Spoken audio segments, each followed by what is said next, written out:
of the meeting will be recorded and published online for the public to be able to access the meeting afterwards. And therefore, can I ask that all attendees switch off their cameras and mute their microphones when not speaking?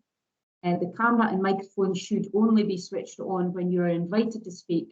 And if you would like to speak, please indicate by either using the raised hand function or by typing in the chat. I'll now ask Mrs. Dunsmuir to take the roll call and would ask that members confirm their attendance when their name has been called, so that this is clear in the recording of the meeting and can also be recorded in the minute. Mrs. Dunsmuir, I think that is Councillor Mason has joined us now, yes. So if we, I presume that he will take the position and Councillor Hinton can stand in. Thank you. Okay. Thank you, Convener. Yes, I'll just go through the roll call, and if you can please just advise if you're present. Convener? Yes, I'm here. Sorry, I put myself on mute. Vice Convener? Here. Councillor Allard? Bonjour. Councillor Bell? Present. Councillor Copeland? Present. Councillor Duncan? Present. Councillor Mason? Present. Councillor Nicholl? Present. And Councillor Yule? Present. That's everybody. Thank you, Convener. Thank you very much, Mrs. Dunsmuir. Councillor Mason, if I can just ask, could you switch your video off? We just have the video and the microphones off if you're not speaking. Is that good? Thank you. That's helpful. Thank you. Okay, right, let's get down to business. Notification of urgent business. You will have noticed that there was additional circulation came out at the beginning of the week, and it's item 10.3 in relation to a COSLA letter, the response that we received from COSLA in relation to a letter that was instructed as part of a motion at the last meeting. And it's just to say that I gave permission for that to come onto the agenda, because we had picked up from the minute that it was required to come back to be obviously discussed. So although perhaps not in the terms of urgent business, it has been added to the agenda in addition to the circulation that came out within the timescales. So I'm hoping that people will accept that onto the agenda. Seeing any indications otherwise, so thank you. Determination of exempt business. We have one item of exempt business, which is the item 12.1, which is the exempt appendices, which relates to the work plans and the business cases at 11.1. Can we accept those as exempt business and deal with them in private? Yes. Thank you. Declarations of interest. Do we have any declarations of interest from members today?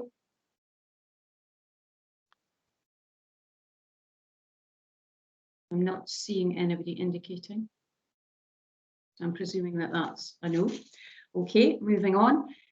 No deputations. Minutes of the previous meeting on the 12th of November here for approval. There are a few I think there were a few instructions as a result of the business conducted on the 12th of November.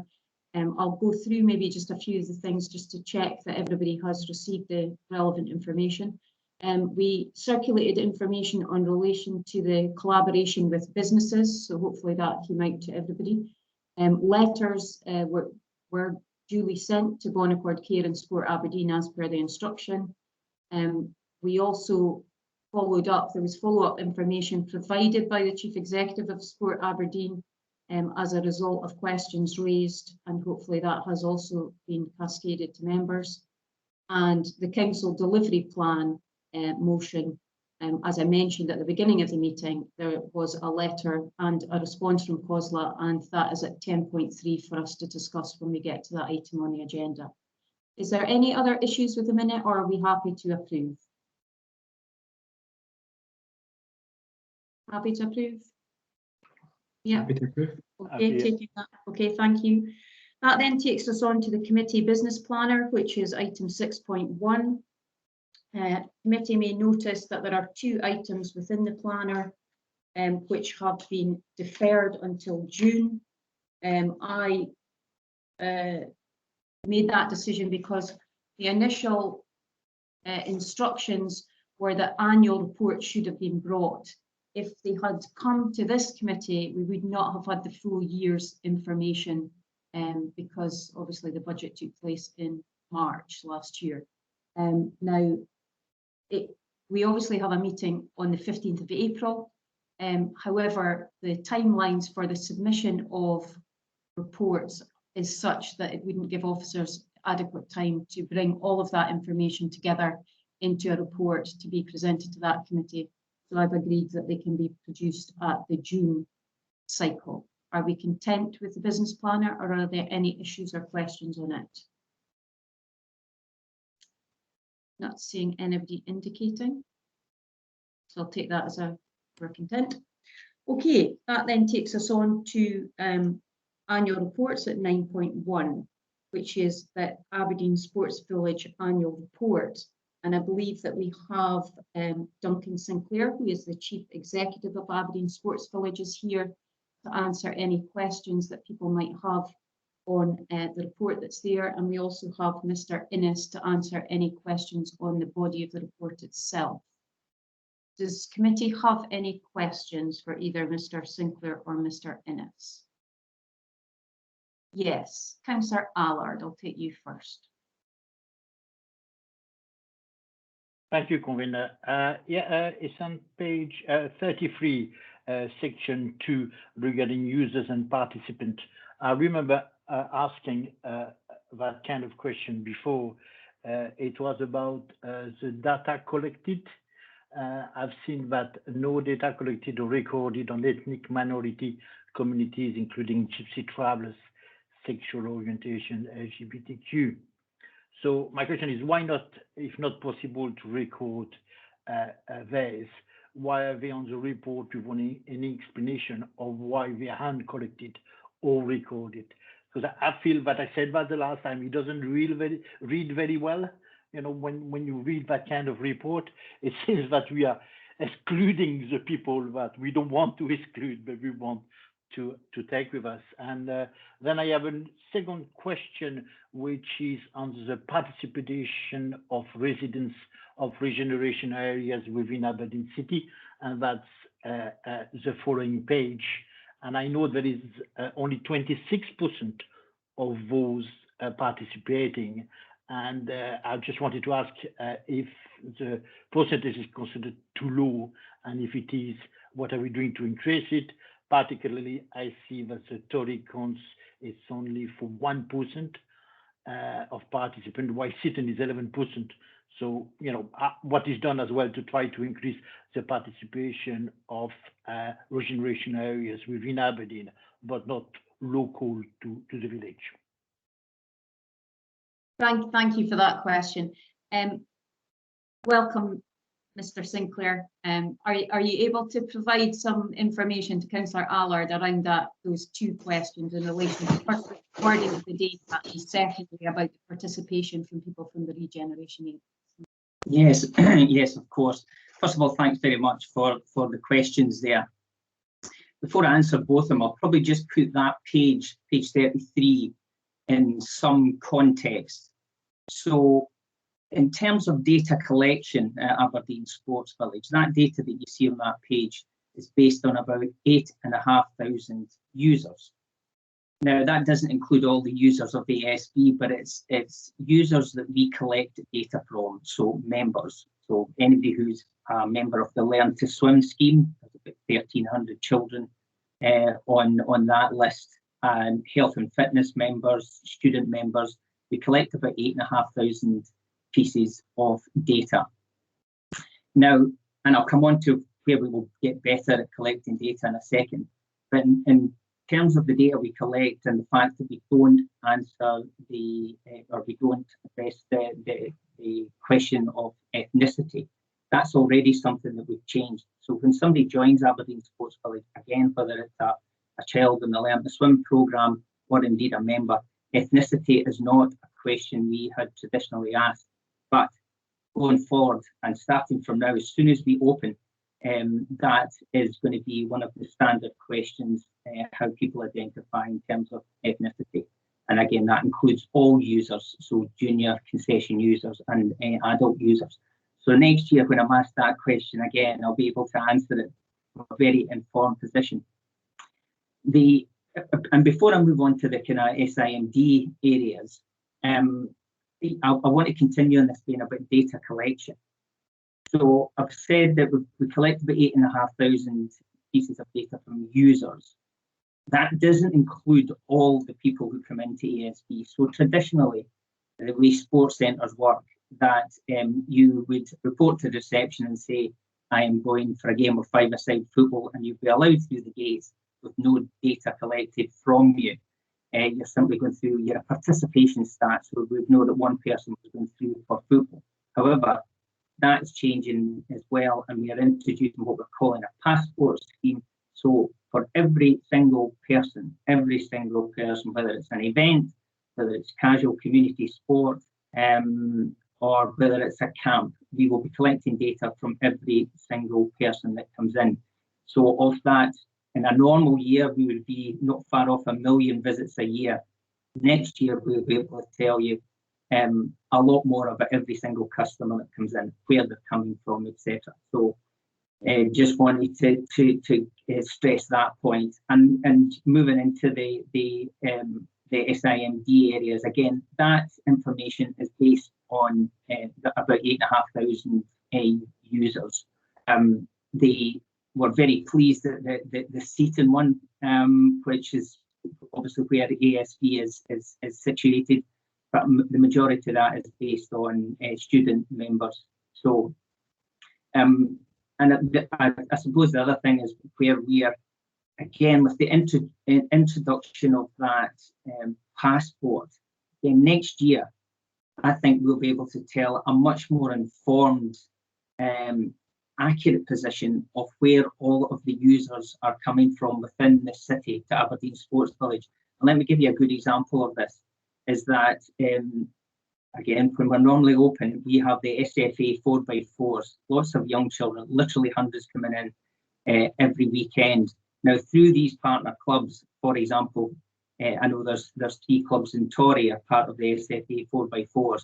We will have the data and be able to evidence that we are attracting people from across the city, and in particular, the 6 SIMD areas identified in that table. So I hope that's addressed the questions. There was 2 questions, or the 2 parts of it that I was asked. I'm happy to clarify, because I know I've probably gone on a wee bit there. No, thank you, Mr. Sinclair. That was very helpful, I think, to just put some context around the figures that we're obviously seeing within the report. So I think that's helpful. I'll bring back in Councillor Allard, because I think he wants to come back on that, and then I've got Councillor Copeland after that. So Councillor Allard. Yeah, thanks very much, Convener, and thanks very much for this very comprehensive answer, Mr. Minnes, and particularly interesting about what you're going to introduce, just to make sure that this data is going to be collected and recorded. Because if it were not, we would just have to not put it on the report, because I don't want to see any more data is not collected or recorded. On the regeneration area, I'm quite interested about what you said about the Seaton figures. So it would be good to know at the next report if all those percentages are mainly students, because I know some students, for example, will be a resident of Tory.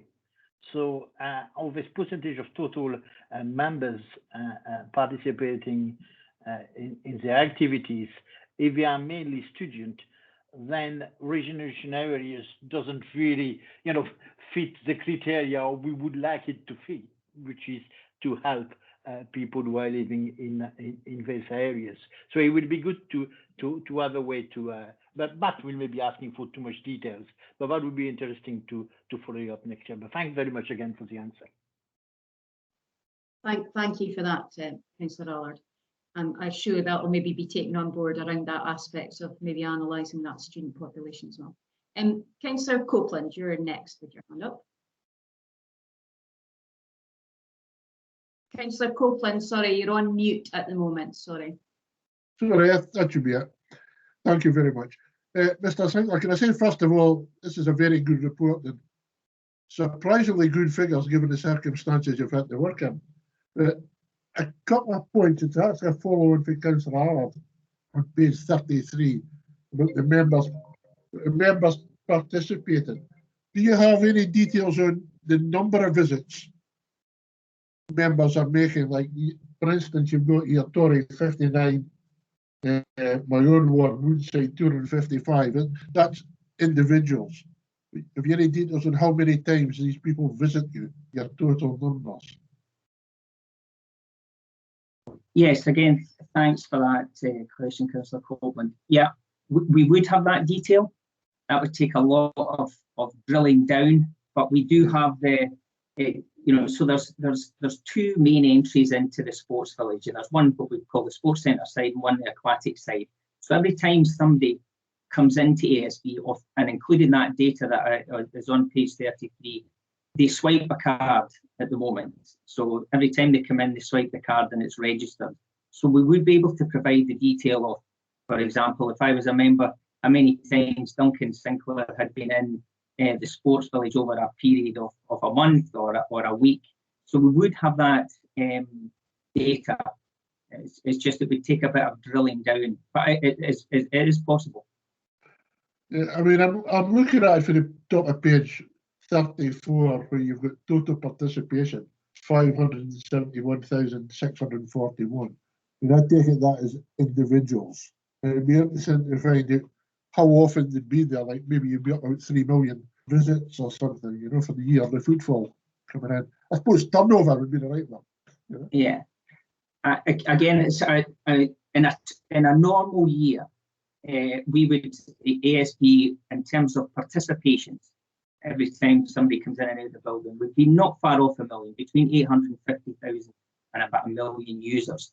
Going forward with the introduction of the passport that I referred to, and being much, much better at collecting and analysing data, we would be able to provide to the City Council and to shareholders how many distinct, what we call distinct users actually visited ASB in a given year. So that will be a standard report it will start from the 1st of August this year. That's when ASB starts its next financial year.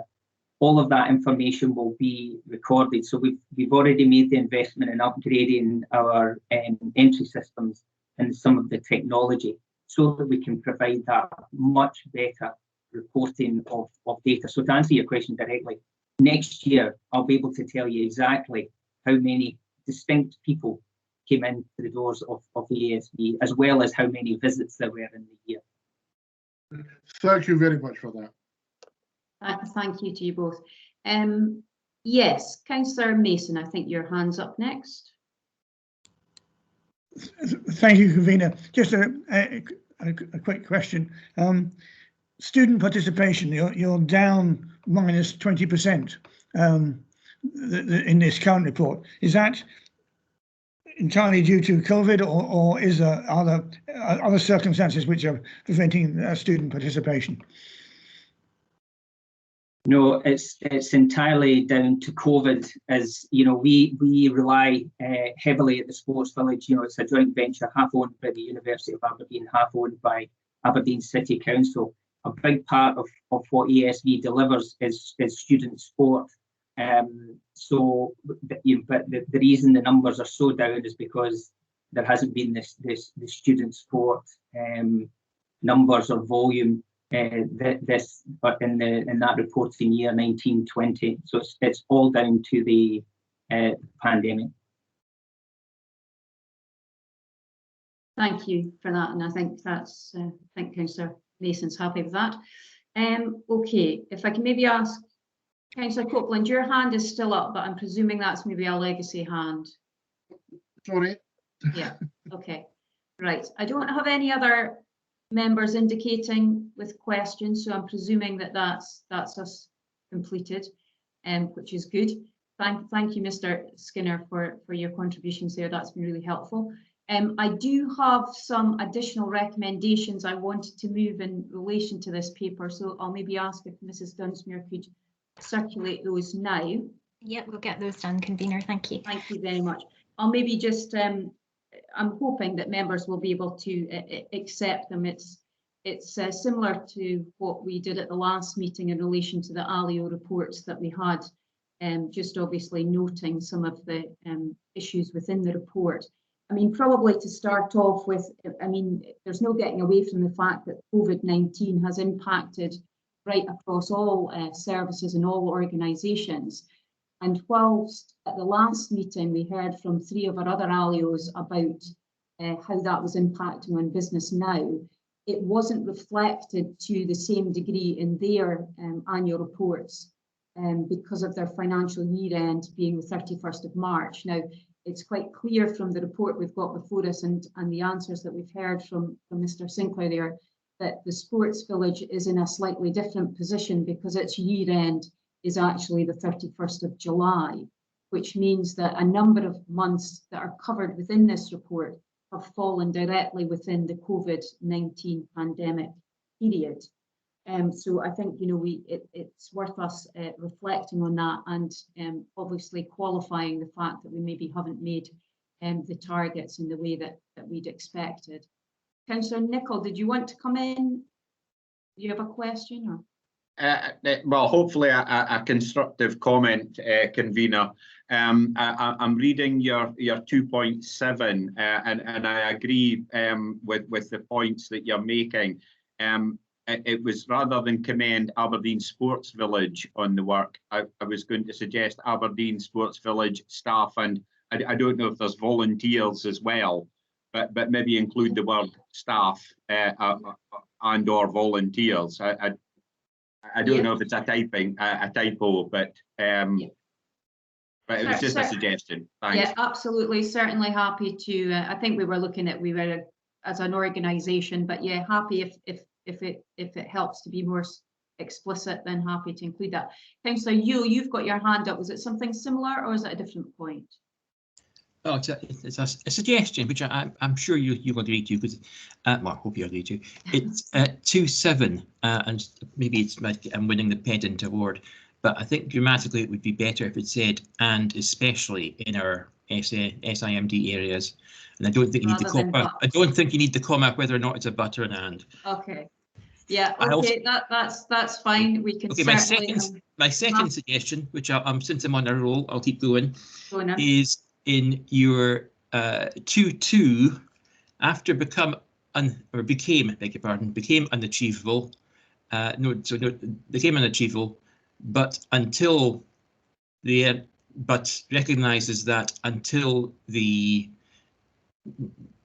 national lockdown in March 2020, Aberdeen Sports Village was on target to deliver another successful year.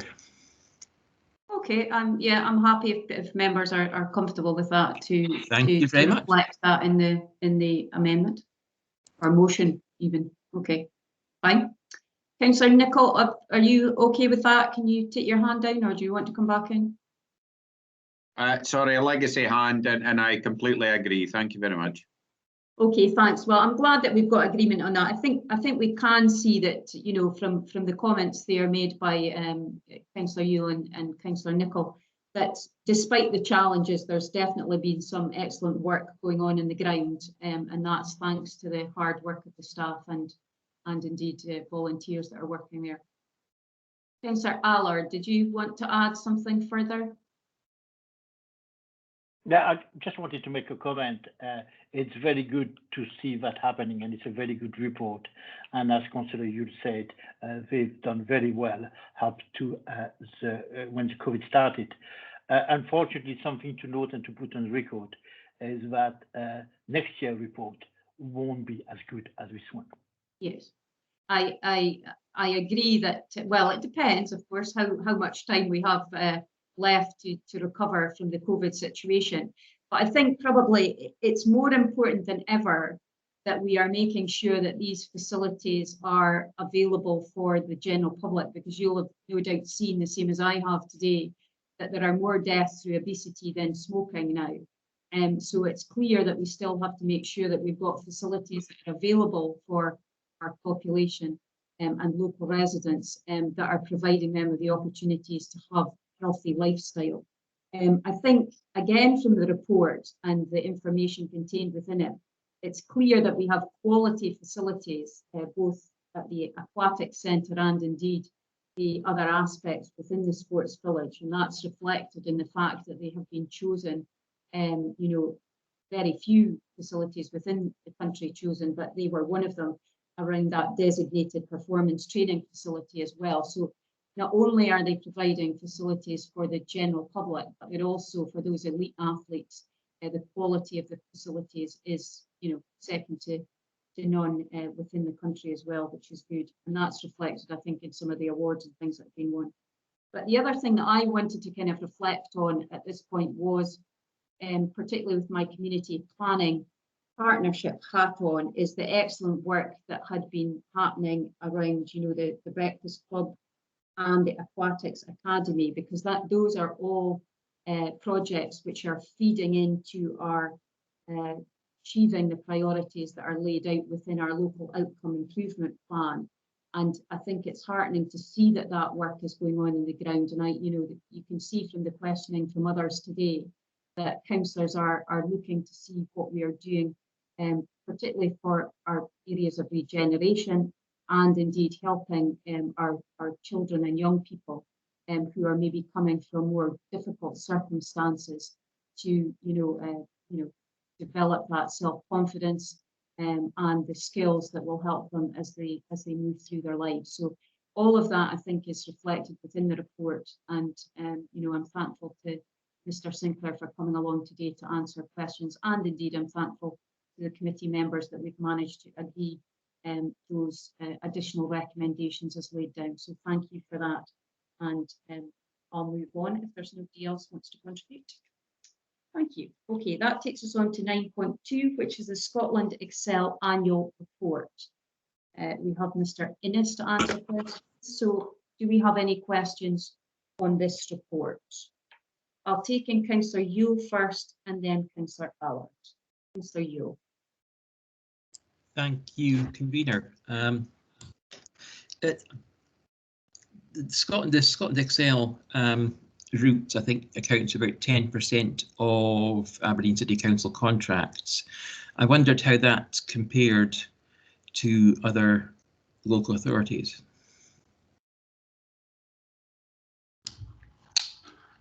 Thanks, Councillor.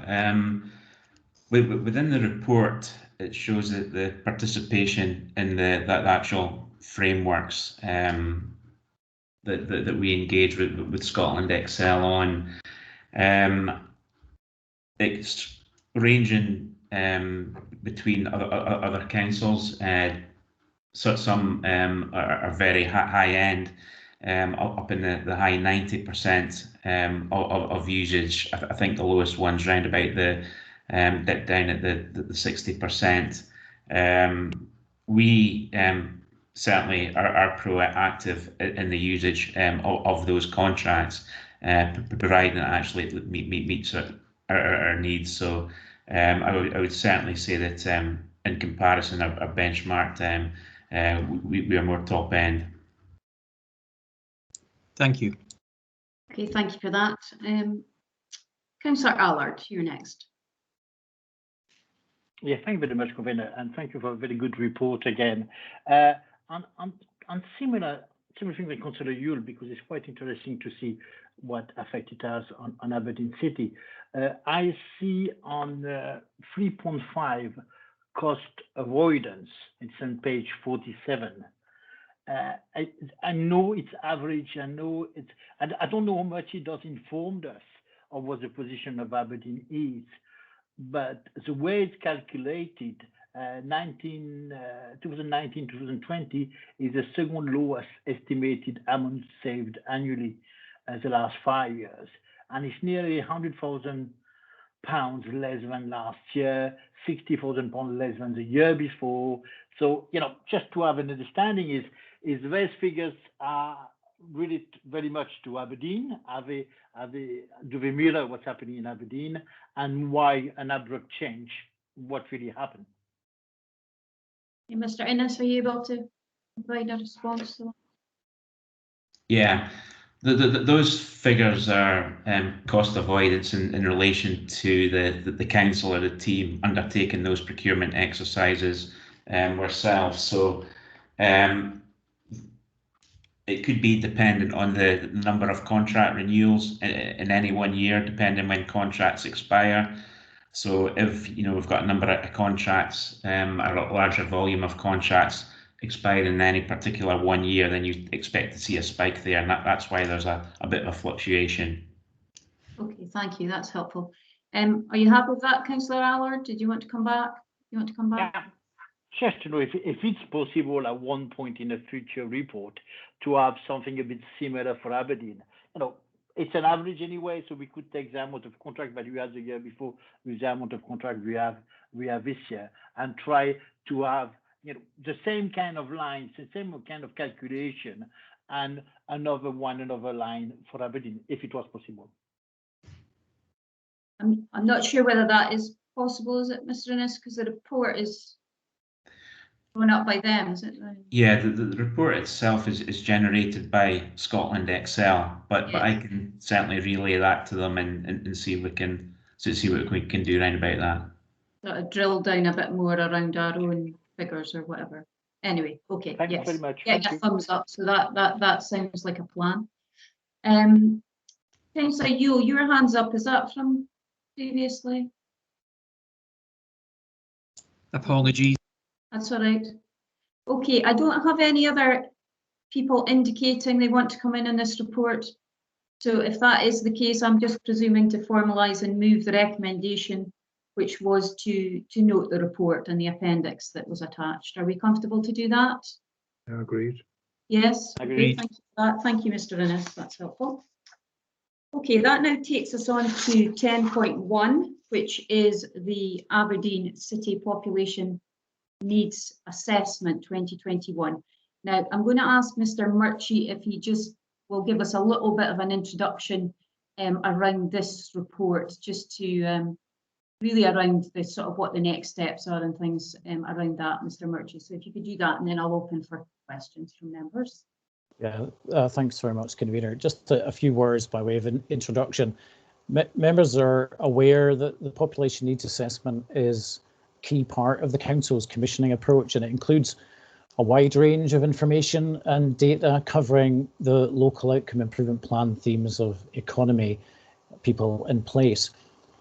This document is obviously a point in time analysis, which means that from the point of us bringing the data together to the point of us publishing it, in some areas there's going to be more current data available, and that's why, again, as members will be aware, we continuously update the data through the online Aberdeen Outcomes Framework, which we've reported to this committee before.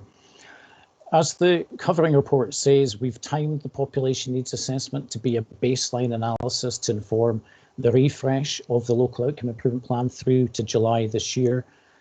So even in a normal year, we would continue to add to the analysis with data updates through to agreeing the LOIP, but that's going to be even more important this year as we continue to get more data and insight into the impact of the pandemic and the lockdowns.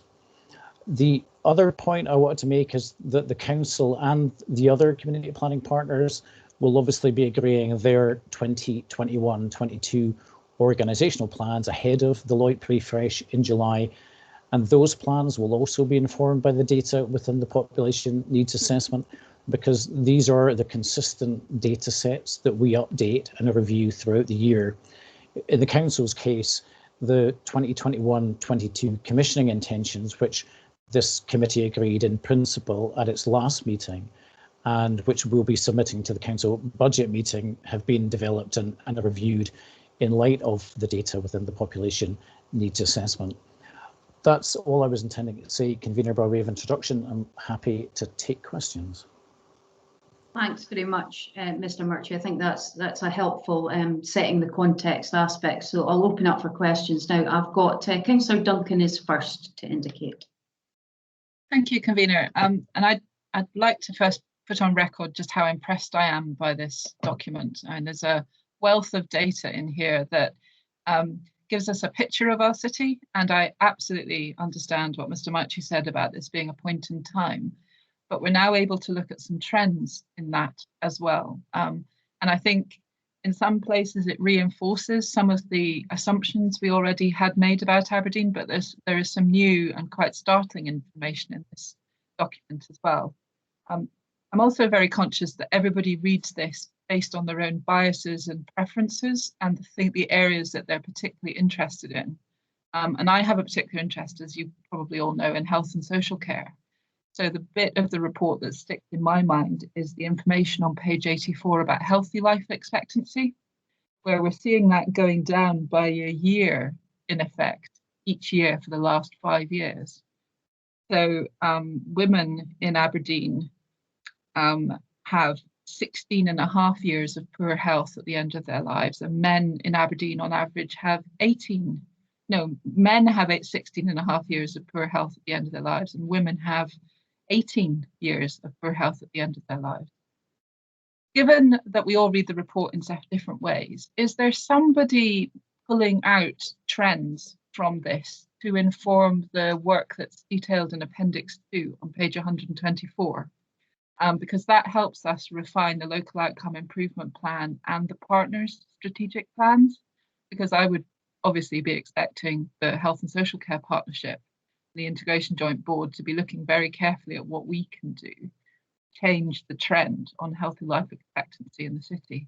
I'm just really interested in what's the editorial process for taking some of the highlights of this forward and bringing them to the forefront of people's minds when they're discussing next steps. Thank you, Councillor Dunphy. I think that's a really well-made point. Mr. Murchie, can you offer some information around how that would be done and in the next steps? Yes, I can, Convener, and thanks very much for the question. So some officers in my own team are currently working on an extraction of more or less an executive summary, but also kind of pulling out some of those trends and issues from the population needs assessment. We're also engaging, as the timeline in Appendix 2 states, with a range of stakeholders, starting with the outcome improvement groups that are part of the structure of Community Planning Aberdeen, which are populated with the relevant professionals from across each of the themes, to discuss the data and to put that interpretation on the numbers and the trends that we've got in the report. There's always that relationship between my own team, where we're receiving and looking at the data and the interpretation of that with the professionals and indeed the people who live in Aberdeen and receive the services. So that process is ongoing, and the refinement of that through various stages and iterations to the point where the community planning partnership is preparing its refresh of the LOIP, which just continues through the next few months. I hope that answers the question to some degree. Thanks. Can I just come back? Yes, it does. Will that executive summary be available? So will it be could it be issued as a service update? Just that's the baseline for the discussions on the LOIP. So it's really interesting for us to know how the discussions on the LOIP refresh start with all of the groups, and obviously the executive summary is going to be that document. Yeah, I mean, I think that's a good point, and I'm sure that we can share that executive summary, because I know that you currently sit on the Community Planning Board, but with the changes to the IGB chair and vice chair positions, that may not be the case moving forward. So I know that you'll have an interest around that, and as with the wider elected body as well. So I'm sure that we can arrange that, Councillor Dunphy. Okay, right, Councillor Allard, you're the next hand that I've seen. So if you'd like to ask your question. Thanks very much, Convener, and thank you very much for this report. It's a very, as Councillor Duncan said, it's a very interesting report. And I'm pleased to hear that it's constantly updated and reviewed. So that's the most important at all. One point I would disagree with Councillor Duncan, it's a trend. You know, unfortunately, we're not in a normal year, as we heard already in this meeting. And there is a two cataclysmic event of Brexit and of COVID. I think, unfortunately, there's not going to be any trend. And when we talk about the health of our residents here in Aberdeen, of the people of Aberdeen, you know, everything is linked to migration as well, because of course, when we've got migration coming in, it's more likely to be younger couple and people who are not less needed of healthy people who coming here to work. So it has an impact on everything else. And I do have a couple of questions on migration, because to my mind, Aberdeen has been suffering for a lot of time, for long years, about depopulation, because people went to live somewhere else, live in Aberdeenshire or somewhere else, and we were lucky to have a lot of immigration. So how can we address this, knowing that it's not a trend, because we are in a very difficult time? So it's on page 80. You've got 3.2, which tell us about the recent decrease, in fact, in population, which was a small, which resulted after a small increase in population in 2018 to 2019. So then after, COVID happened and Brexit happened now. So on page 81, when we talk about projection on 3.3, and that was done at the time, of course, is telling us about a timid population projection of 1.1% between 2018 and 2028 on a 10-year span. 1.1% on 10-year span. It's of course not a lot at all. So how can this small optimistic view stand after the reality of the impact of particularly Brexit, who's going to impact a lot net migration into Aberdeen? Okay, thank you for that. I mean, you're making very valid points around that population piece, because I think we all realise that that's going to be an important factor moving forward, particularly when you take into account that population levels are a major contributing factor to funding that's coming, not just to us as an organisation, but to the public sector across the board. So, Mr. Murchie, are you able to provide some answers to Councillor Allard's questions here about that population piece and actions that may be being taken? Thanks, Convener. I think I'll probably just end up reiterating some of the questions and the points that you just made. So it is really quite important that we take cognizance of the population projections, not just for Aberdeen City Council, but for the broader city as well. It's and actually beyond that, as a country, and members will be aware that Scottish Government are currently working up a national population strategy to try and address some of these issues. And in terms of what we do as a city, I know that this will be one of the issues that's uppermost in the minds of the Community Planning Aberdeen Partnership when we come to do the refresh of the LOIP in July. I've seen in the draft from the Scottish Government in terms of their strategy is more or less a reiteration of existing commitments and policies around what attracts people to come into an area and what keeps people into an area. So whether it be employment primarily, but housing and quality of life and education and so on.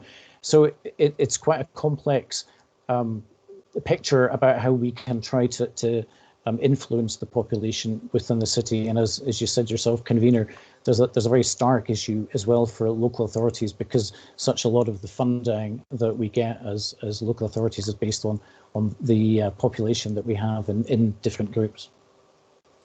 Thank you, Mr. Murchie. I mean, I think that's, it's important points, and you mentioned there about the attractiveness of the place, and I suppose that's why, as a council, we've certainly looked to invest in the place, whether it be in the new housing that we've got or the new schools, investing in the educational estate, or indeed in the cultural facilities and various other aspects, transport and things that we've brought forward, and around the energy transition vision that we have is about that diversification of the economy and the jobs element, all of which will be very important if we're to attract new people to come and live here, but also to retain our young people within the region and the city, and not lose them to other areas. All of that is going to be really, really critical, not just through the LOIP work, but the other work that we're doing as individual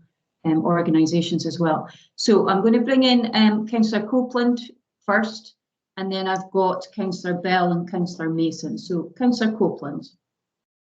Thank you, Convener. Mine is basically following for Councillor Duncan and a bit of Councillor Allard as well. I mean, we spoke about the last years of people's lives being unhealthy, but we've also got part here about life and death, about female life expectancy 62.5 years and male 60. I wonder, I remember the last time I saw this that I think Seaton had the lowest life expectancy in the city, and my own ward in Woodside was second worst. And I wonder if you've got you could maybe circulate at some stage a breakdown for us of the various areas across the city and the differences, because I think last time it was 14, 16 years between the most affluent and the poorest areas. I wonder if you could get that for us. Or is this an improving trend, do you think? I mean, I know there's bigger use of food banks now, and that's been exacerbated with COVID, and also other factors within the city as well. But yeah, there is a lot of poverty. But now that, I mean, I know this is maybe silly, are people maybe eating better because they're getting food banks? Stuff for us, they're having to rely on that. Whereas before, they were slipping through the net. Yeah, I mean, I suppose it's an interesting point that maybe people will analyse that to see if when people are actually being provided with the foodstuffs, you know, is it a more healthy diet than if they were determining that themselves, I suppose. I think Mr. Murchie was nodding when you were asking the question, Councillor Copeland, around that breaking down per neighbourhood or area within the city, because I think that's an important issue for us to take on board as well, because I know sometimes the figures can be really stark between people, and the gap between people's life expectancy when they're living within a few streets of each other. So that's a worrying trend. But Mr. Murchie, are you able to provide that further breakdown? Can I come back in before you go any further, if you don't mind? The interesting thing is, because we now seem to have more areas of deprivation across the city, I think we need to see if that's having an impact on the life expectancy in those additional areas. I think that's right. We've obviously added, as you're aware, when we looked at that neighbourhood setup and our locality planning, we've added some other additional area, one from my ward in effect in Ashgrove, and which hadn't been there before in George Street and things. So, Mr. Murchie, are you able to come back on some of those points? Yeah, thanks, Convener. Just to kind of go through some of those in terms of trends since we've been in the pandemic and lockdown. I think it's too early to tell. There's obviously a complexity in what determines life expectancy and healthy life expectancy, but generally I think it would be accepted that the primary issue around that is poverty, and that does vary across geographies, whether that's across the world or UK, Scotland, and indeed the city. So to answer the question about can we provide data at a more detailed level, we absolutely can. I forget if it's at intermediate data zone or data zone that we have that. It'll be lagging in terms of the data that we have, obviously, so it probably won't be available in terms of data around the lockdown for a while yet. And I guess I would just also add that, having said that it would be accepted, the primary issue around that would be poverty. I guess the local outcome improvement plan is positioned as a response to mitigation of poverty in all its forms across the city, and a lot of those actions have been stepped up as well through the socio-economic rescue plan in terms of an immediate response to some of those issues, including community larders and support for employment and benefits and so on. Thank you for that. You happy with that, Councillor Copeland? Yes, thank you very much, Mr. Murchie. Thank you. Right, Councillor Bell next, and then Councillor Mason. Thank you, Convener.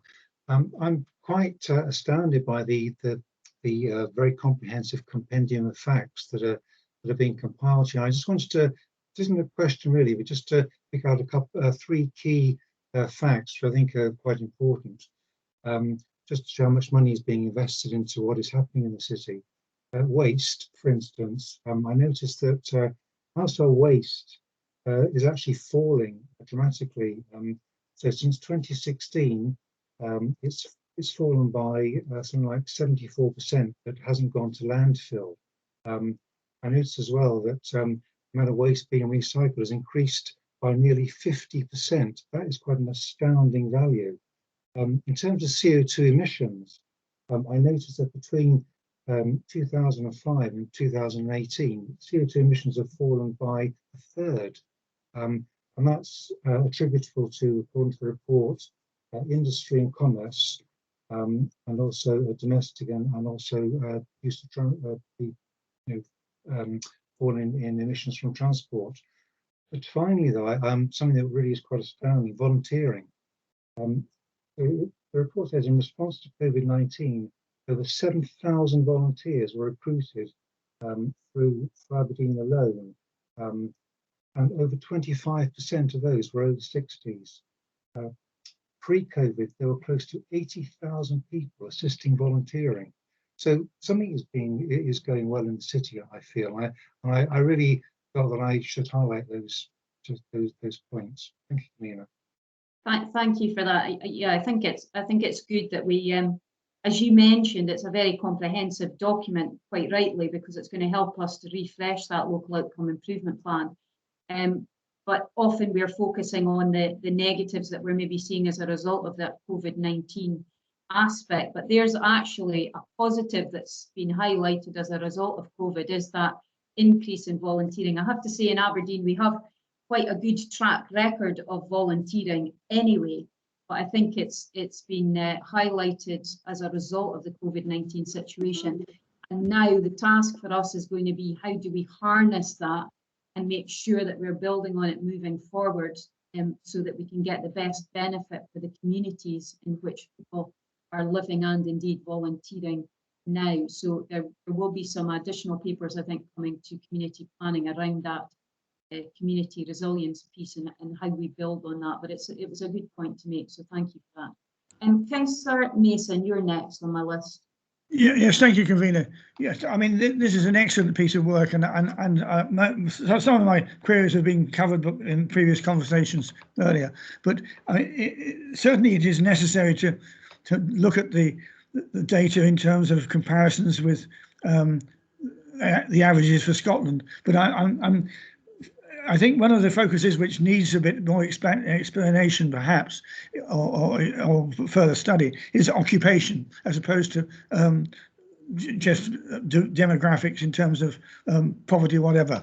You know, the living style maybe be a factor in that thing. You know, offshore working, on and off activity contracts and so on, and people on 0-hour contract and so on. So there's a lot of cross information which I think needs looking at. It may be that in the end this is something it's necessary to make specific studies with a particular brief. But I think if more can be generally kept added to the process as we go forward and future reports to get those comparisons into position. But excellent bit of work, and you know, I can sit here and read it for days, because every time you read another paragraph, it raises for another 20 questions. Yeah. I mean, I think the good thing, and we're obviously bringing it forward to help us with the refresh of the local outcome improvement plan, and therefore, as Mr. Murchie says, it's a point in time that we've drawn the line in the sand. But it is a living kind of document, because we're updating the data all the time, and as you know, the community planning partnership's never been lacking in data, but it's actually the pooling together and the organisation and the sharing of that data that's been the issue. So I don't know, Mr. Murchie, if you want to add any more comments to Councillor Mason's question there, or remarks there about how we drill down into some of that moving forward. Well, thanks, Convener. I'm just smiling because I welcome all contributions that say we should get more data and collect more things and report on it. So I'm a glutton for that. So, and I think those are valid points about drilling down into occupation and living style. So I'll certainly take that on board. Okay, thank you for that. Right, Councillor Mason's got his hand up still, but I'm presuming that's a legacy, that's it gone. Any other questions on the population needs assessment? Not seeing any other hands. I just have a slight additional recommendation to the one that's in the paper. So perhaps if Mrs. Dunsmuir could circulate that now, that would be helpful. Yep, thank you, Convener. We'll just get that sent round. Thank you. What it's doing in effect is I'm just asking us to note that the information and analysis contained within the population needs assessment has been considered in preparing the Council's proposed commissioning intentions for 2021-22, and that will come to the Council budget meeting on the 2nd of March. It forms part of the Council delivery plan. The reason I'm highlighting that is I'm aware that there's a paper going to community planning around the population needs assessment well, I think it's a week on Monday, where it's just noting that partners will take the information back into their own single system organisations and to help them draw up their strategic plan. So it's really just for us to note that that is occurring already. Councillor Ewell, do you want to come in on that? Thanks, Convener. On the basis that this just states a matter of fact, it's obviously very sensible to include it. And can I just add my thanks to Mr. Murchie and his colleagues for all their hard work, and partners for all their hard work in pulling this together. Thank you. Thank you, Councillor Ewell. I'm sure that sentiment shared by all. Councillor Allard. Yes, if I understood well, when we got the report presented to us, when you put on 2.2 note that the information analysis containing the population needs assessment has been considered and preparing for Council proposal Commission's intention for 2021-22, I have not heard that it would be an updated version of the analysis that would be considered.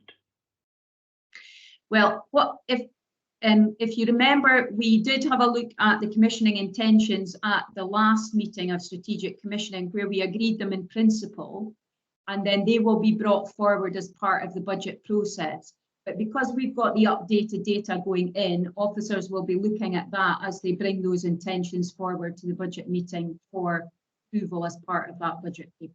But it was really just to note that we are using the information that has been gathered here in order to shape up our own council delivery plan, because as you're aware, the LOIP is really the golden thread throughout, or it should be throughout all partners and single systems, as well as the shared local outcome improvement plan that is drawn up by the community planning partnership. So it was really just to highlight how the information that we are gaining here feeds into the information and strategies that come before the council as well. Just to reassure me, Convener, if there are any updates to come between now and March, they will be fed in before any conclusion is taken. Is what I wanted to know, because we heard that it was constantly updated around the year. So because a lot of the data we've got in front of us today is 18-19, of course, and some of it is 19-20. So if there is a constant update, surely some of the numbers will change from now to March.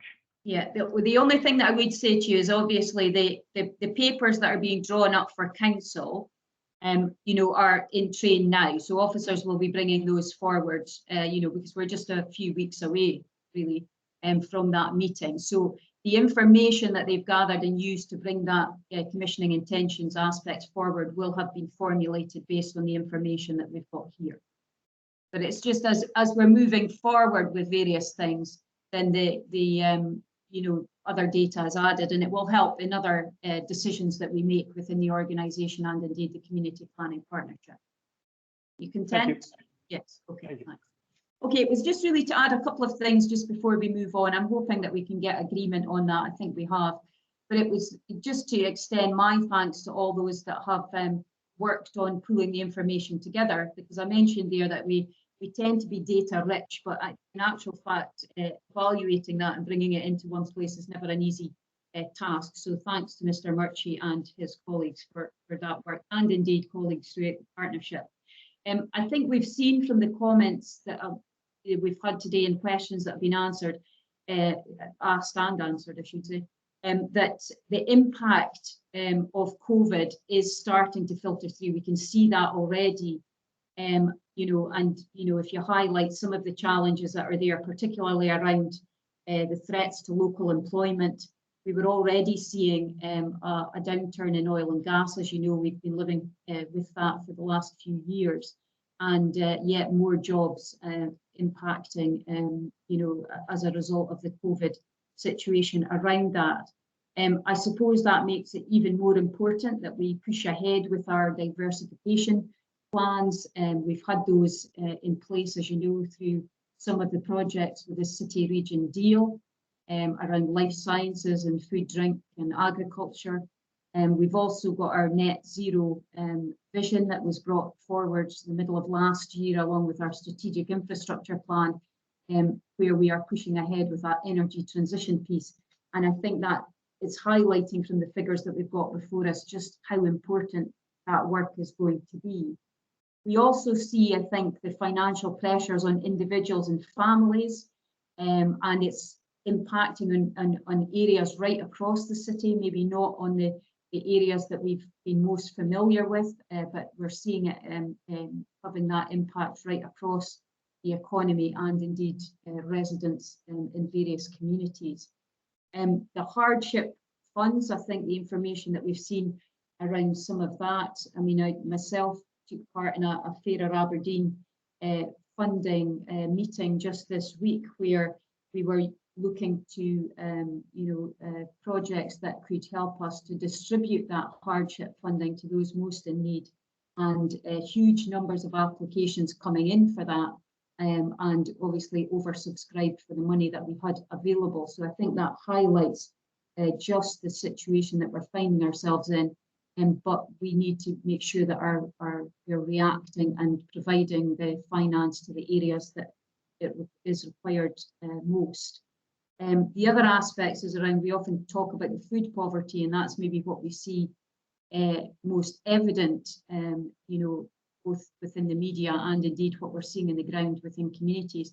But we can't get away from the fuel poverty aspects, particularly, you know, as we're sitting looking out at this very wintry weather that we're experiencing at the moment, what impact fuel poverty can have within communities in the city. And I suppose that's where I'm proud of the work that this council has done around the various schemes, whether it be combined heat and power, some of the aspects that are coming through as a result of energy from waste, aspects around how we can provide that cheaper fuel for our residents, and indeed the work that we've done on our housing estate around insulation and various other things that help to keep people's fuel bills down. The other aspect, I suppose, that is quite stark within the report is around that mental health aspect. And again, I think we're seeing that impacting right across all generations, and you know, particularly troubling, I suppose, with some of the issues around the impact that it's having, particularly on young, you know, children and young people. And I think, you know, we're all watching and reading the information that's coming through about, you know, schools, and that's why we'll all be endeavouring to make sure that we can provide the best educational offering we can under the current situation and as we move forward. But I suppose the other aspect is the report does highlight, I think, a lot of really good work and indeed positive things that are happening in the city as well. And that's why we need to make sure that they are being highlighted, particularly out in the ground, so people are aware of what's happening. Councillor Bell has done that with his remarks today around that volunteering aspect. And I know that in a number of committees we've thanked the people on the ground who are volunteering and helping those most in need during this time, but also carrying that forward. And I think there has been a real community spirit built up as a result of the pandemic, and we certainly don't want that to be lost moving forward. So we'll be doing everything that we can to harness that and provide the opportunities that people would like moving forward in that area. Other aspects I think that have been positive, the living wage was something that I was pleased to see within the report. We're seeing, you know, we still have 11.9% of employees in the city who are earning less than the living wage, which in my opinion is unacceptable. We need to make sure that that comes down to zero. But it is a heartening drop from, you know, it was 18% in 2016. And we're seeing more and more employers signing up to that real living wage pledge. So I think that's a good sign. We also are seeing within the figures a drop in our homelessness numbers. Again, I think that's good because having looked at some information on some of the other cities, Edinburgh and Glasgow, I don't think that's the same for them. I think they're going in a different direction. But we need to redouble our efforts in that areas because it will be becoming more prevalent, I think, as a result of COVID around that homelessness aspect. And the positive destinations was the other aspect that I wanted to just highlight, because we see from the figures there that that has increased. And that's always heartening, I think, when we see more of our young people going into positive destinations. But again, because of the COVID situation, we must ensure that we're providing the opportunities for our young folk to do that. And I think where it is good is we highlighted in the Sports Village paper that they were working with groups of young people, particularly those who perhaps were disengaged with school, on different programs to bring you know, opportunities forward for them. So I think there is some really good news stories out in the city. We just need to make sure that we build on those as we move forward. And I'm sure within our community planning partnership, we will do that. So I'm thankful to members today for approving the recommendations that we've got here, and look forward to working with everybody to make sure that we can bring our new refreshed local outcome improvement plan forward for the benefit of the people of Aberdeen. So thank you. Okay, that now takes us on to 10.2, which is the Commercial and Procurement Performance Report. Again, we've got Mr. Innes here to answer any questions people might have. Do we have any questions on the report? Not seeing anybody indicating. Are we content to agree the recommendation as it appears in the report? Content. Yep, thank you. Okay, that then takes us on to item 10.3. As I mentioned at the beginning, this was the additional circulation, which was the letter that went from co-leaders to COSLA, where we were asking about how they were moving forward with discussions with Scottish Government around financial aspects and changes to that. You will see the response from Sally Loudon, who at COSLA, around meetings that have taken place with council leaders, and indeed aspects of the focus of priorities for COSLA. Unsurprisingly, the focus has been around the COVID response, but also she mentions in the letter that their response is also in relation to securing a fairer funding settlement in the budget process. So we don't have a report as is. It was just obviously the instruction from the last committee to come back to this committee and give people an opportunity to discuss the response. So I note that Councillor Allard has got his hand up, so I'll take him in first and then we can open it up further if others want to contribute. Councillor Allard. It's just a question to officers, it's when did we receive that letter, and when was it made aware to the co-leaders? Because I can see dated of the 2nd of December, and I asked a question a few days ago, to see what happened to it, if we received one or not. So I was a bit surprised to see it arriving lately in the papers. I fully accept that, and it's a reasonable response. I mean, as I mentioned at the beginning, I made the decision to bring it on. I have to say that it was when the pack originally went out, it wasn't the instruction from the previous meeting was not picked up that it was due to come back to the committee. So, you know, I take responsibility because that letter will have come back as it was written by myself and Councillor Lumsden. It came back into our process and was recorded in his tracker, but it didn't come forward to committee services. So that's the reason when we spotted in the minute it was to come back, I made the decision to issue the late paper on that basis. So I take full responsibility for that. Any other questions? Not seeing any indications. I have a motion that I want to move in relation to this item. So perhaps if I could ask Mrs. Dunsmuir just to circulate that now. Thank you, convener. We'll get that in the chat and displayed as well. Thank you for that. Okay.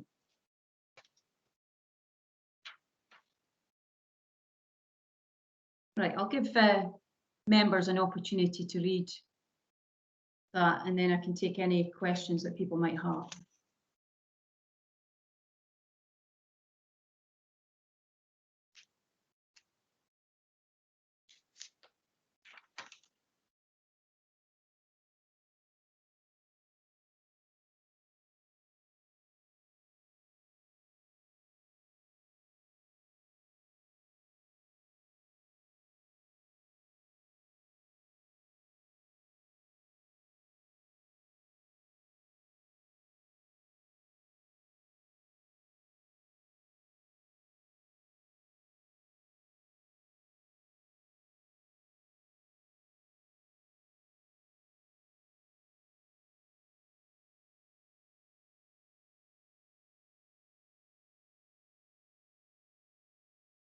Okay, Councillor Yule, you've got your hand up, so I'll take you in first.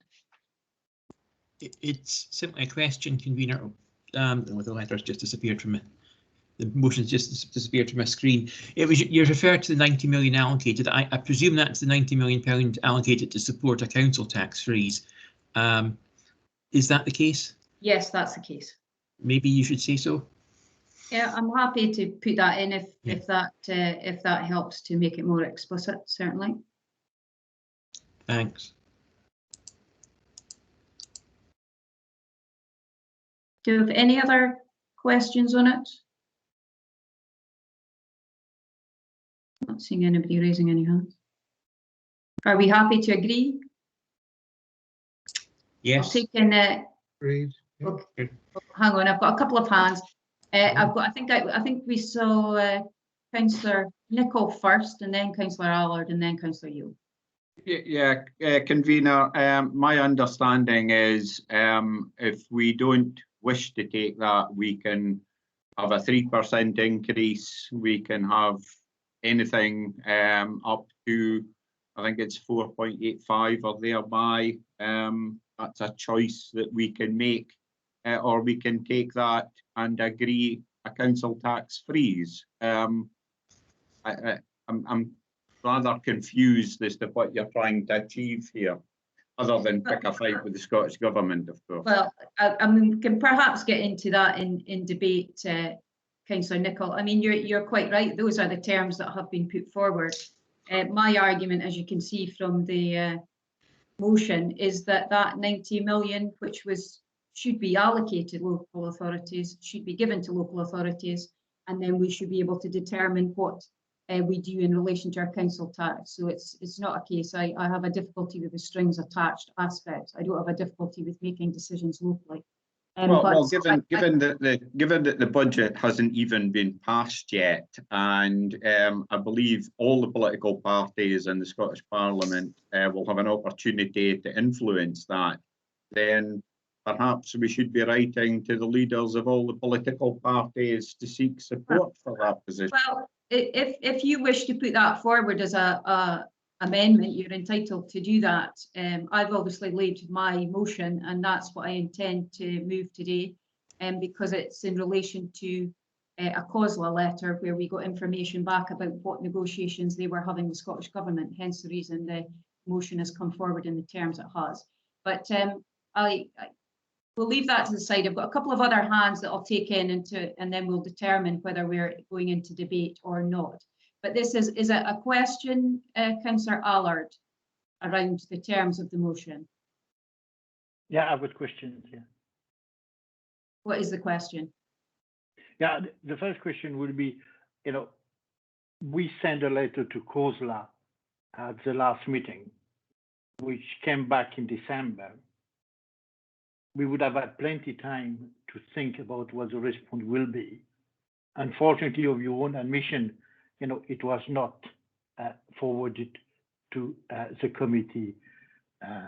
Councillor Allard. Councillor Allard, the instruction at the last committee meeting was that this letter was brought to this committee meeting for discussion. The letter has been brought to this committee for discussion.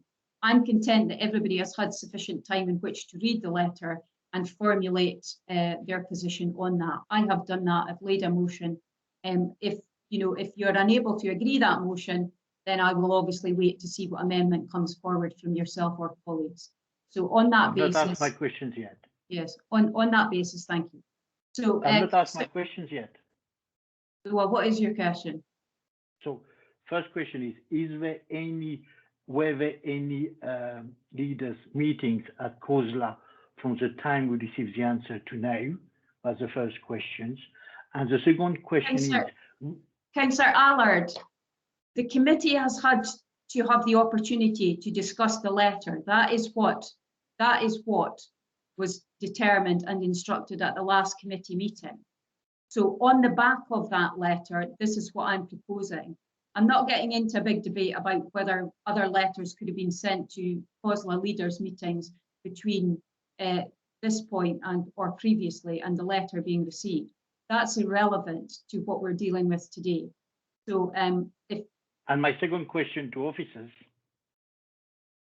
would be, will there be any COSLA meeting where our leaders will participate from now to the next budget meeting? Yes, there is. There is. There's a leaders meeting taking place at the end of this month. There's a leaders meeting taking place. Yeah. Thanks very much for the answer. And will be sufficient time for us to get an answer for that letter, and where this letter will fit, because it wanted to come back to that committee on time for March. But if you look at what the letter says, what the motion says, we're asking it to go to COSLA leaders meeting for them to discuss it. That's what we're asking to do. It is going to COSLA leaders to be discussed in the terms that's laid down there. All right, not to come back to us then.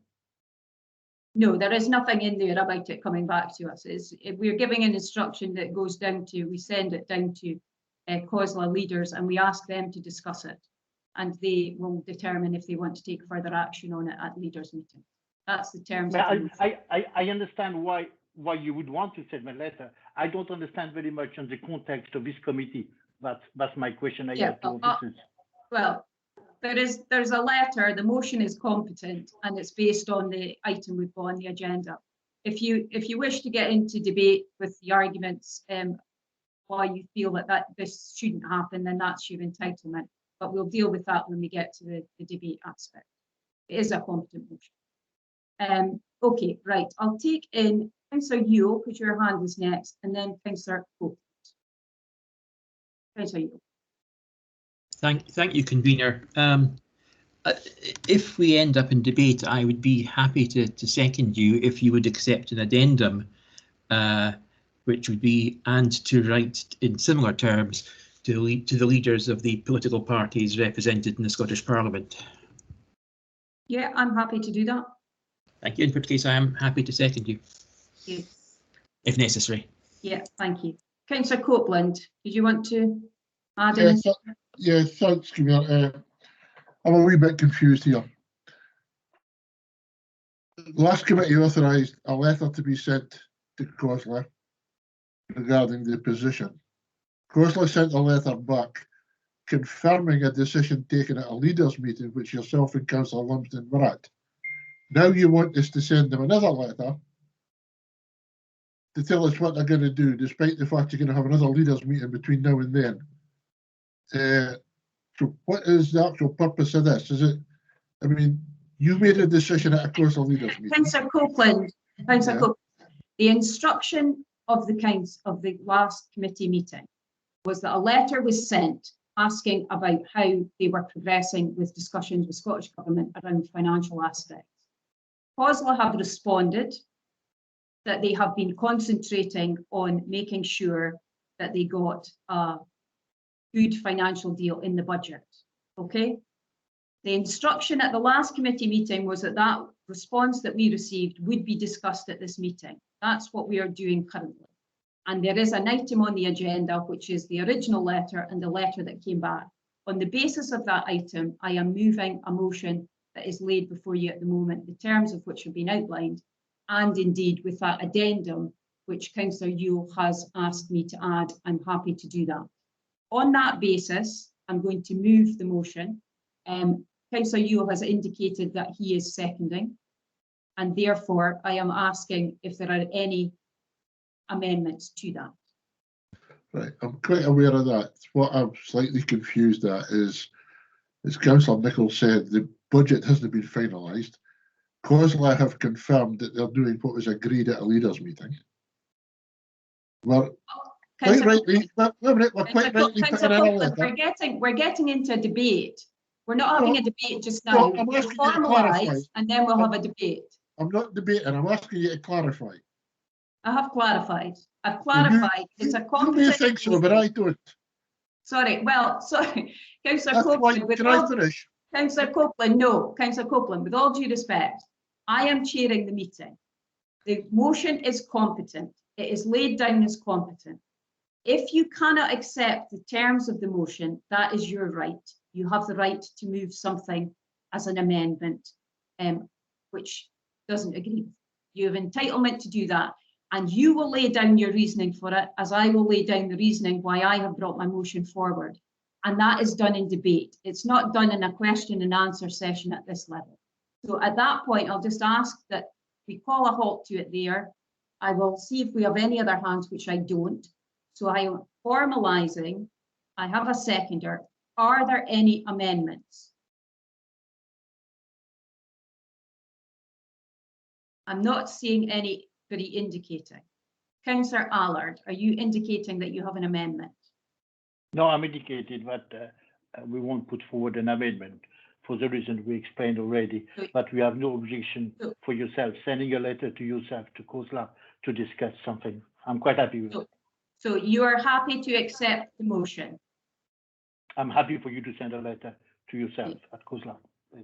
Well, I think you'll find that we're sending it to COSLA leaders, and we're also sending it to the leaders of the political parties, as Councillor Yule has requested. So we just which is a very good amendment, and I thank Councillor Yule for that. We just need to make sure that we have consensus on that, because there has been a fair amount of debate here. So Mrs. Dunsmuir, can you just confirm to the committee what the terms of the motion are with the additional recommendation from Councillor Yule, and then I will ask committee if they are content with that before we move. Oh, Mrs. Dunsmuir, you're on mute at the moment.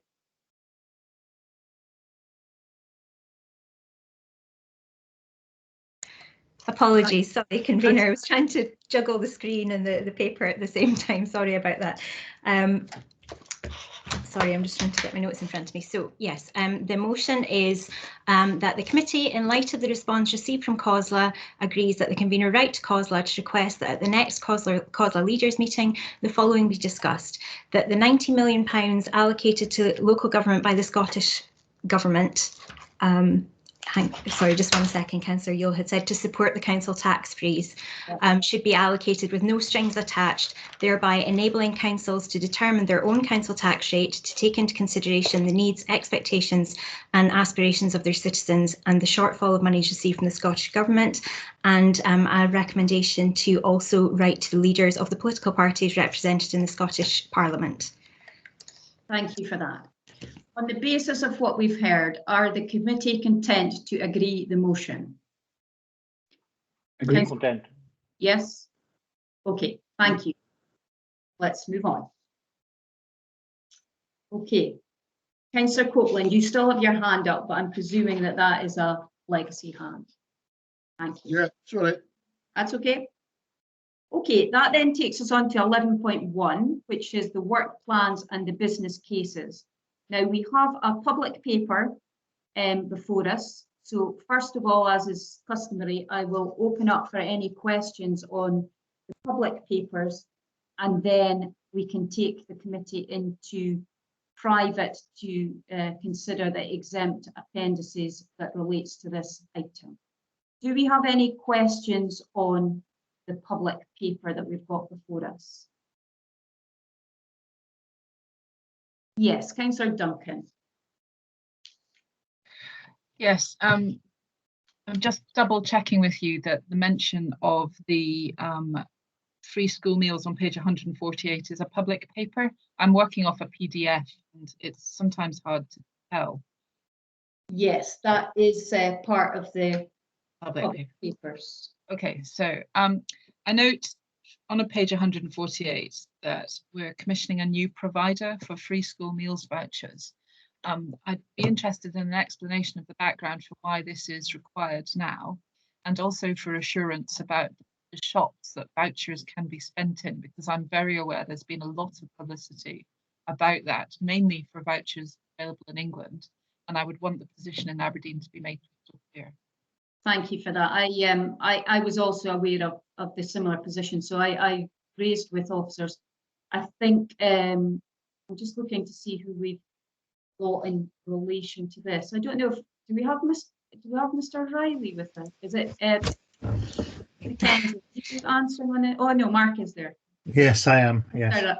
Mr. Riley, do you want to can you provide a bit of a resume for Councillor Duncan around the circumstances of this and offer some comfort around where the vouchers can be spent? Yes, certainly.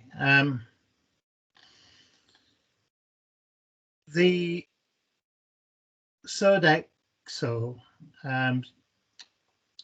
stated to us last year that the voucher scheme, they were able to continue provision with us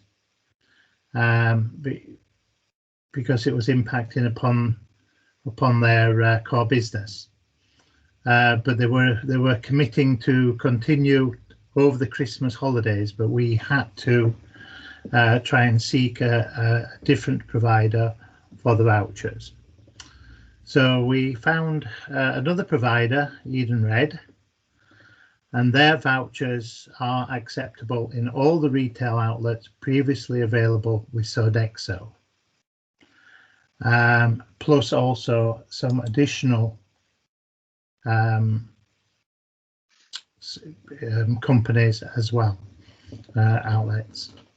So it's expanded the actual number of retail outlets that the vouchers can be redeemed at compared to our previous provider, and that enables us to continue on with the voucher system. Okay, thank you for that. Are you comfortable with that, Councillor Duncan? Do you want to come back or? The members' information, because we might get queries on this from constituents. We've provided a list of the outlets where the vouchers can be spent. Sorry, you were breaking up slightly there, but sorry. For me anyway, you wanted if we could provide a list of the outlets where the vouchers could be used for members, just in case they get any queries. Is that? Yes. Yeah. Yes. I'm sure that could be arranged. Yeah. Yes, through yourself, convener. Yes, we can circulate that to members. Okay, thank you for that. Councillor Allard, you were next, and then Councillor Yule.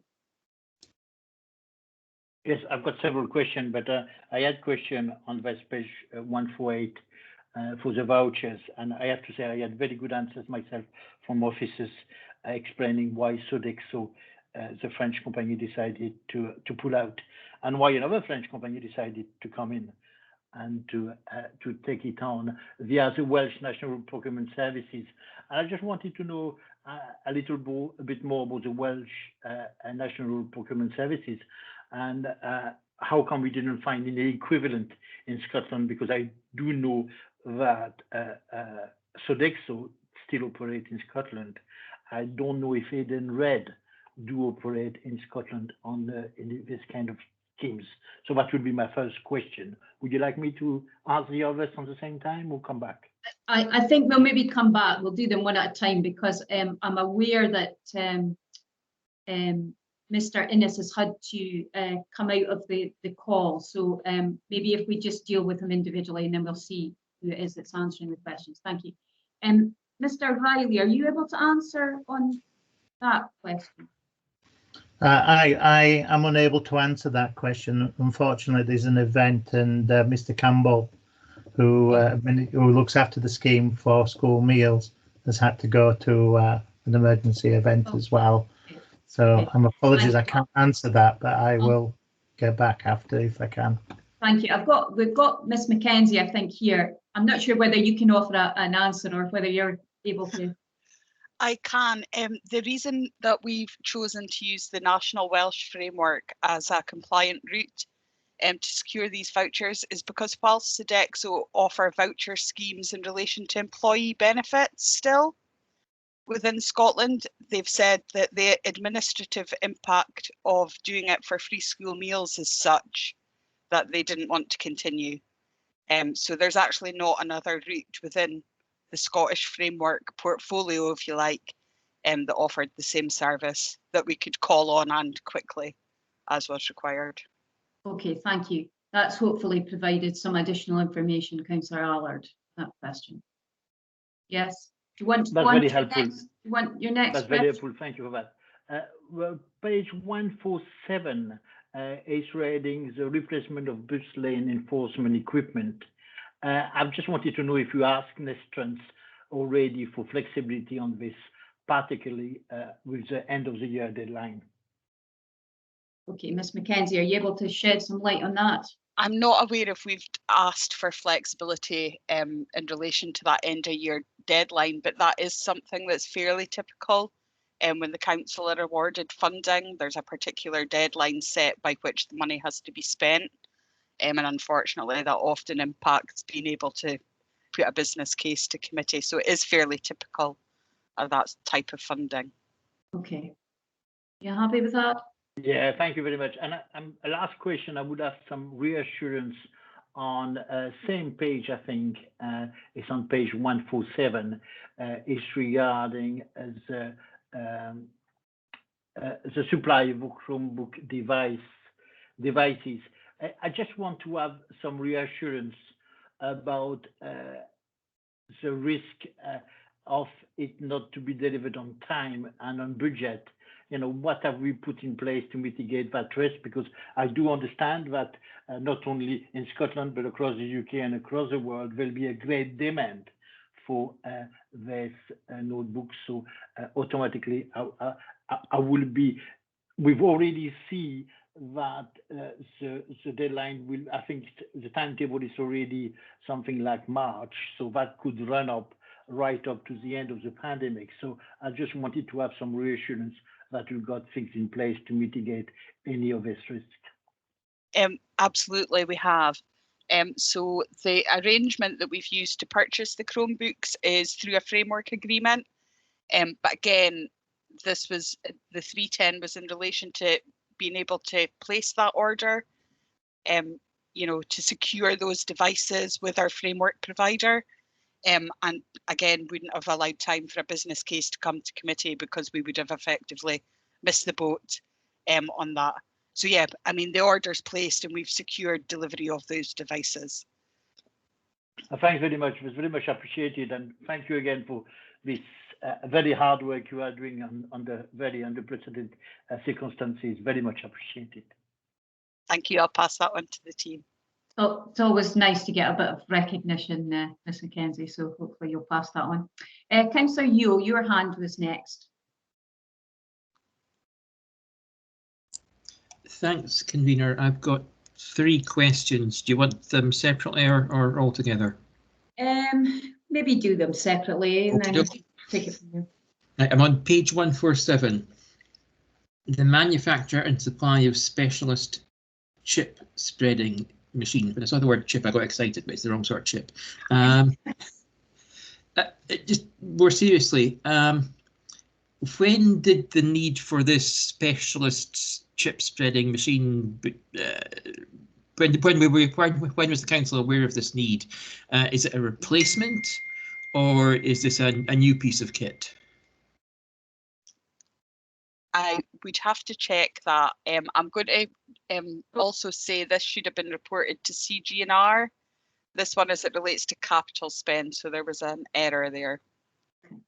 I noticed a couple of hands have shot up, Ms. Mackenzie, so perhaps they'll be able to come in and help. I think Mr. Riley's has gone down again, but I think Mr. White's hand is up, so maybe Mr. Riley had spotted that and then put his back down. So Mr. White, are you able to shed some light on the timeline of this situation?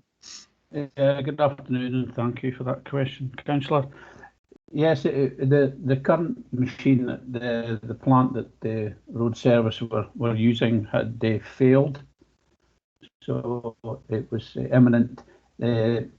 You'll appreciate that we cannot just buy them off the shelf as a specialised piece of equipment. I can get specific times for you at a later date. No, that's fine. So it was just one of those things in terms of the failure. It wasn't that it was coming towards the end of its life and finally turned up its toes. It just died unexpectedly. Okay, thank you. That's understandable. Thanks, convener. My next question is also on page 147, and it's the one that Councillor Allard has already touched on, the bus lane enforcement equipment. Note that in the third line of the right-hand box there, due to the obsolescence of the current equipment deployed. Were we aware that this equipment was becoming obsolete or had become obsolete? And if not, why not? Because I would have thought a normal part of any process is to look at the lifespan of kit, when it's, what its expected lifespan is, whether it's still being supported in terms of repairs and so on, and then plan accordingly rather than having to react as we and very properly reacted. But I would be curious to know why it was necessary to react like this rather than this being part of a planned replacement. Okay, thanks. Ms. Mackenzie, are you able to answer that one, or? No, but I can certainly take it back to the 310 author and get that information. Okay, that's fine. I did have Mr. White's hand still up, but I think that was from the time before, so I don't think he was offering to answer on this one. Are you content, Councillor Yule, to get that information? Yeah, absolutely. Maybe it could be circulated to the committee if that were possible. Yeah, I think that would be the best plan of action, I think. And my final question is just one of nosiness as much as anything. The bottom item there, the Chromebooks. How many Chromebooks does £1,027 buy you?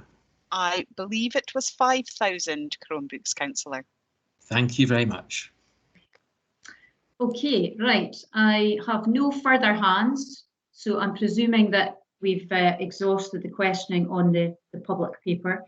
If that is the case, then I will conclude the public session of the meeting, and the recording will now stop.